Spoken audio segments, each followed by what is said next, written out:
Saludamos al economista Alberto Dají, quien fue vicepresidente de la República durante el gobierno de Sixto Durán Ballén, economista de AGIC. Muy buenos días. Importante conocer su punto de vista sobre el paquete de medidas económicas que anunció el día de ayer el gobierno del presidente Lenín Moreno. Bienvenido. Buenos días. Un saludo a todos los amigos de la querida provincia de La Suay a través de esta emisora tan popular.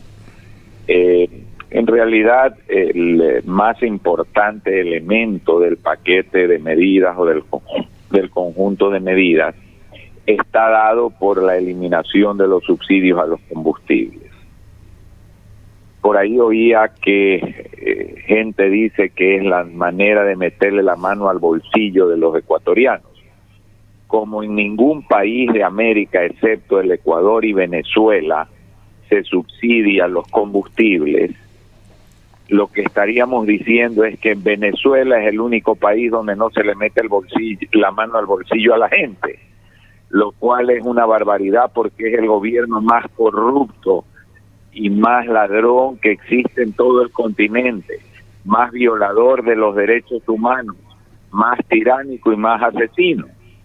Cuando se subsidia los combustibles, se estimula el consumo de combustibles, no se estimula el ahorro. Por lo tanto, se contribuye al calentamiento global, se contribuye a la contaminación.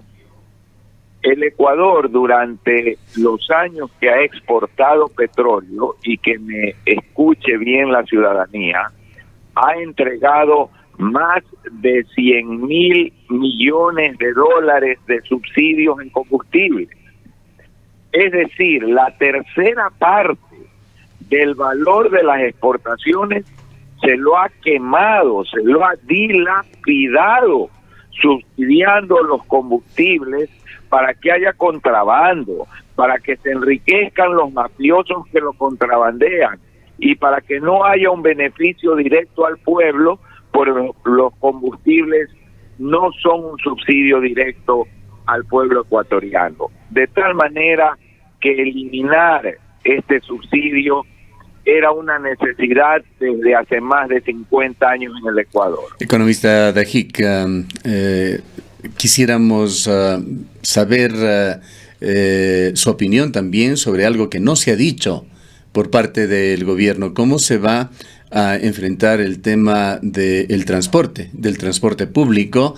Es también así larga y conocida la historia de este tema. A lo largo del camino se han generado una serie de subsidios adicionales, de pagos complementarios a los transportistas en diversas partes del país. Sobre esto, por lo menos nosotros no conocemos que exista alguna previsión o alguna excepción que se haya propuesto por parte del gobierno. Creo que su pregunta es muy pertinente. Cuando me tocó en el año 92 coordinar todo el plan económico del gobierno por encargo del presidente y elevamos drásticamente los combustibles porque también estaban muy subsidiados en aquella época, sí diseñamos un subsidio directo al transporte público. ¿Por qué? Porque esa es la única parte en que realmente le pega el aumento de los combustibles a los más pobres. Y ahí sí hay que dar un subsidio directo, que es focalizar el subsidio para que efectivamente vaya a los más pobres. Y es correcto que no se ha indicado, mostrado o avisado cuál es el sistema mediante el cual se va a tratar de aliviar el impacto en el transporte público. Economista Dajic, muy buenos días. Una de las principales críticas que hacen distintos sectores a estas medidas anunciadas por el presidente de la República es que el gobierno estaría dando respuesta con estas a los acuerdos con el Fondo Monetario Internacional. El día de ayer, por ejemplo, dialogábamos con el economista Pablo Dávalos y él decía que históricamente las recetas del Fondo Monetario Internacional definitivamente no han contribuido para mejorar mejorar la situación y las condiciones económicas de ningún país. Él hizo referencia a la crisis del 99 y precisamente dijo que esta era una consecuencia de un acuerdo con el Fondo Monetario Internacional en el año 94. También se refirió a la crisis actual de la Argentina porque precisamente dijo que todas las medidas que se han tomado son una respuesta a esta receta, como se la conoce, del Fondo Monetario. ¿Cuál es su criterio al respecto? Mire usted el caso de Irlanda. Irlanda era uno de los 6 países europeos que cayeron en desastre el año 2008. Hizo un acuerdo con el Fondo Monetario y los organismos internacionales, ajustó como debía ajustar su economía y hoy tiene uno de los ingresos per cápita más altos de Europa y crece más rápidamente que la misma Alemania y que el resto de Europa. Si usted va donde un médico y el médico le dice que tiene que seguir un tratamiento porque la persona que va está obesa, la persona que va ha fumado, la persona que va ha tenido una dieta inadecuada, la persona que va ha sido irresponsable farreando, la receta no es la del médico, la receta es la de la lógica de la medicina. El Fondo Monetario no ha inventado la economía. Un país que gasta más allá de lo que debe gastar va a tener problemas. Y eso es lo que el Ecuador hizo. Por lo tanto, no se trata de una receta del fondo. Se trata de que el Ecuador ha dilapidado recursos en los subsidios a los combustibles, aumentó su gasto público del 22 al 43% del Producto Interno Bruto, hizo proyectos hidroeléctricos sobredimensionados y con sobreprecios, tuvo sobreprecios en la contratación de la obra pública. Yo me pregunto, cuando esa dilapidación sucedía en el Ecuador durante 10 años, ¿dónde estaban los que hoy critican que el país tenga que tomar medidas? Estaban apoyando esas medidas, estaban apoyando ese latrocinio, estaban apoyando ese despilfarro. Por lo tanto, se trata de entender que cuando se hacen mal las cosas, se va a tener que pagar una factura. Un aspecto, economista Dajik, que ha constituido quizá el talón de Aquiles del gobierno, el que más críticas le ha acarreado por parte de analistas fundamentalmente, es la falta de decisión para disminuir el gasto público, para disminuir el tamaño del Estado. Hasta el día de ayer llovían las críticas, vamos a ver qué es lo que se dice el día de hoy, pero entre algunas medidas relacionadas con este tema se decidió la contribución de un día de salario de quienes trabajan para el sector público, la renovación de contratos ocasionales con un 20% menos, reducir a 15 días el periodo de vacaciones de los burócratas y algunas otras medidas colaterales. ¿Cuál es su opinión sobre este tema?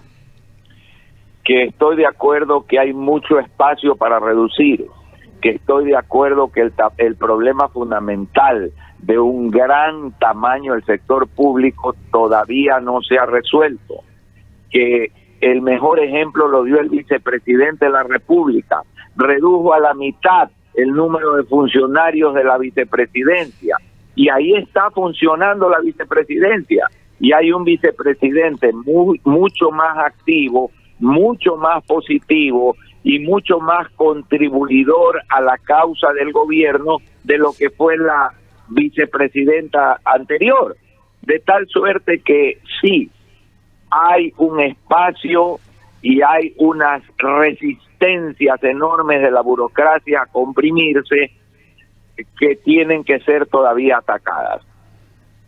Creo que el caso de la vicepresidenta anterior grafica justamente lo que sucede en este tema en el sector público. Ella sigue, y el día de ayer algún político ecuatoriano exhibía un certificado en el cual continúa ella enrolada con el Servicio de Rentas Internas. Afirmaba esta persona en las redes sociales de que tenía un alto sueldo que lo ganaba sin hacer nada. Aparentemente hay aún mucha tela que cortar en este tema. En cuanto a las reformas laborales que también propone el gobierno, ¿cuál es su criterio, economista Dajik? que ciertamente el Ecuador es un país caro para producir, que ciertamente los países vecinos tienen una legislación laboral menos inflexible, y que cuando se habla de los derechos de los trabajadores, que ciertamente hay que respetarlos, no se indica que uno puede establecer libremente hacia el futuro nuevas modalidades de contratación. Párese en un semáforo en Guayaquil o en Quito y mire cuántas personas se le acercan a venderles pastillas Caumal, a limpiarle el parabrisas, a venderle un choclo, limones, mandarinas, en un desempleo y subempleo brutal. ¿Y quién habla por esas personas que no tienen ningún derecho? En parte no tienen empleo por una legislación laboral punitiva, una legislación laboral que hace sumamente difícil que una empresa tenga flexibilidad para contratar y flexibilidad para despedir cuando las condiciones económicas así lo determinen. Con esa legislación no vamos a ir muy lejos y por lo tanto es indispensable reformarla.